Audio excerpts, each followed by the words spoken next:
Joining me to discuss last night's debate is the host of Cuomo, a no-nonsense show featuring the day's most important topics, airing Monday through Friday at 8 p.m. Eastern Time on News Nation. He's also a friend of the program and a friend of mine, the one and only. Chris Cuomo is here, right here on the Stephen A. Smith Show. What's going on, big time? How are you, sir? Always a privilege to be with your lean self. Yeah. I'm trying to put on some weight now.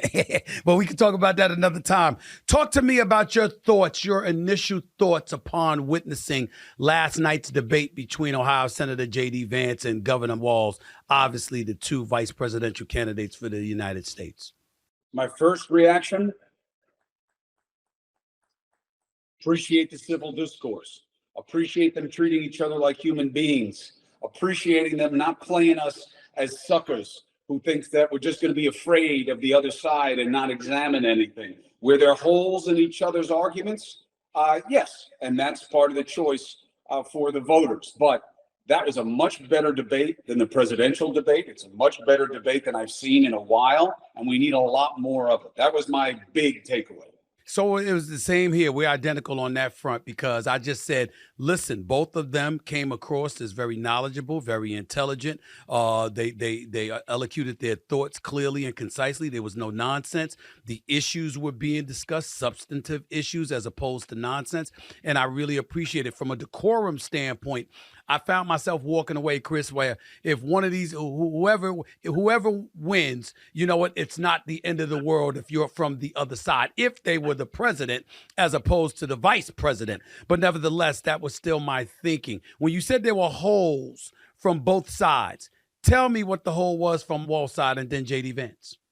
Walz's side was one, if you've been telling a story that's not true, and you've probably been telling it a long time, and you may even have forgotten that it's not true, just say that, okay? I've been telling this so long that I was in Tiananmen Square that I forgot that the truth is that I got there a month after. And it was still a very big experience for me, and here's why. But I am misspeaking. I'm wrong to say I was there. That's it. Not I'm a dope. Sometimes I get caught in the rhetoric. You know, this is all spin. You don't need it. If you want to own it, own it. Now, that doesn't really matter to me, but that is politics. Yes, it is. Holes on the policy side. Yes, Walz has holes on the policy side. What? He doesn't know how to deal with the Reagan-esque introduction to presidential elections, which is, are you better off than you were 4 years ago? Walz-Harris lose this election if they cannot articulate that the economy was not the best ever under Trump, even if you want to give him a pass on the pandemic, which doesn't make any sense. I don't understand why something happens on your watch and it's not relevant to the analysis. But he doesn't answer that well. He doesn't justify their programs of an opportunity economy that well in terms of making it seem like more than tax and spend. Immigration. You can't pin the status of the current problem on not passing one piece of legislation. Yes, Biden waited too long. Yes, he waited too long to act with executive action.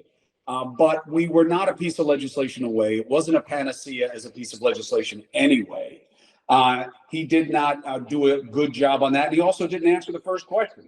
Are you going to back an airstrike from the United States military or not? I don't think that's the right course of action, but I'm not running for office.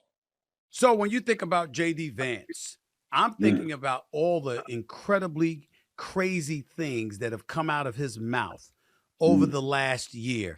And I saw Walz not taking advantage of any of that. Was that a big mistake on his part? No, because he's a nice guy and he is not an adept debater.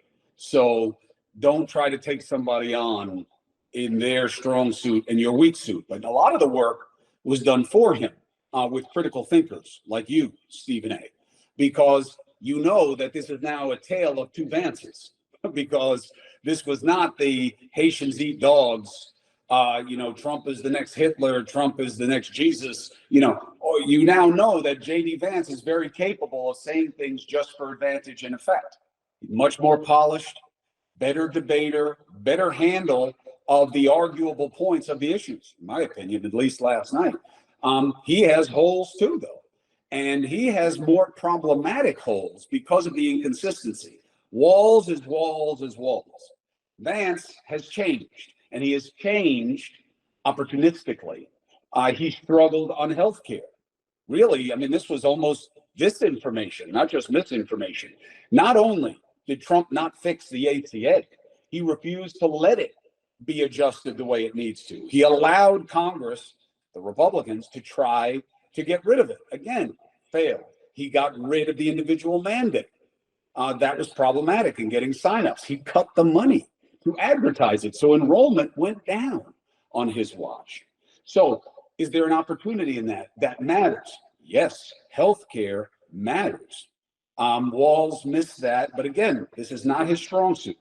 And Vance, to critical thinkers, was talking through his hat on that one.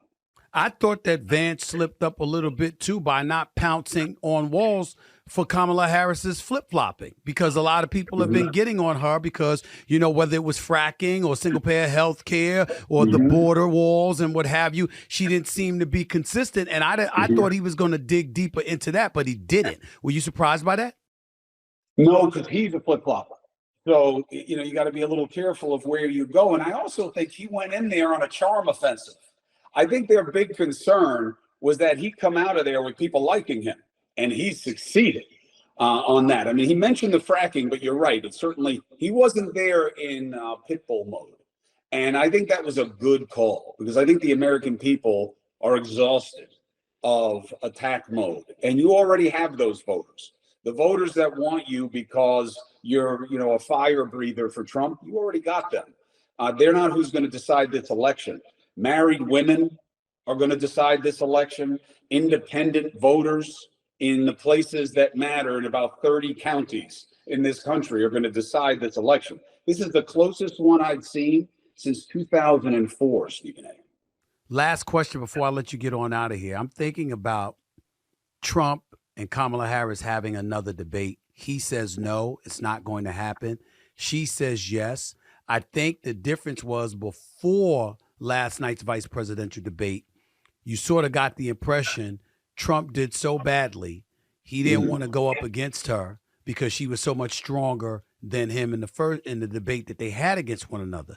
In the aftermath of last night's debate, I think she's salivating for another debate because she doesn't want the last voice to be heard being that of Walz on that debate stage. And in Trump's case, he's like, I really don't have to do anything now because my man Vance handled his business. And as a result, I can allow that to be the last word and I can get away without ever having to face her in a debate again.